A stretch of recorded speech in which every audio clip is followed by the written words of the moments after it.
So when you are sort of working in Lightroom, you want to make sure that you create an album. Now in your library, which is in the bottom left, you can just create an album by hitting the plus sign and then down at the bottom creating a new album. Now I've created an album. You can name them whatever you want. I tend to name them the same that my folder names are so I can keep them organized. So this is H2R1 isolated subjects. You could call it Aaron Siskind, Project 1, whatever you want to do. So remember, we're trying to edit these in the style of Aaron Siskind. So when we take an image, we want to make sure that we are looking for sort of abstracted textures with a point of interest. I'll do this one. So in the upper left-hand corner, you can see keywords are there, but if you click on that, you'll be able to go into edit. Now, there are some effects and other presets that if you wanted to look through, you could.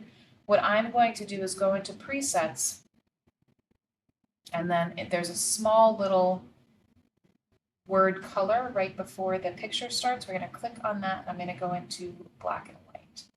So I'm going to do black and white contrast. Punch. I like black and white punch. Then I'm going to hit OK.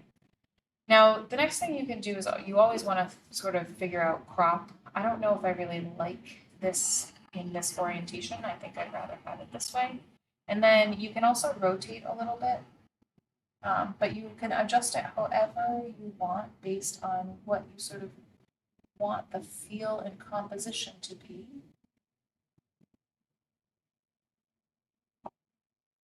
Just hit check. One of the cool things about Lightroom is that if you just click on it and hold your finger on it, you can see what it was before and what it is now. When you look at that preview, though, it doesn't actually show or share any crops or rotations, but you can always revert back to the beginning if you want using that upward arrow, and it will walk you backwards.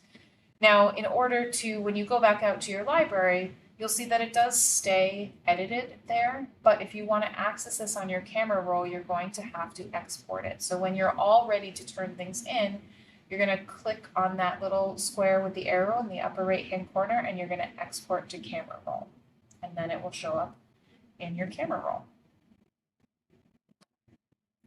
So again, you are taking a minimum of 10 to 12 photos. I was only outside for 15 minutes and I took 27. So always try and go past that minimum, but then you're editing your top 3. And recall that in order to get a 4, okay, you need to make sure that you're turning in more images than that.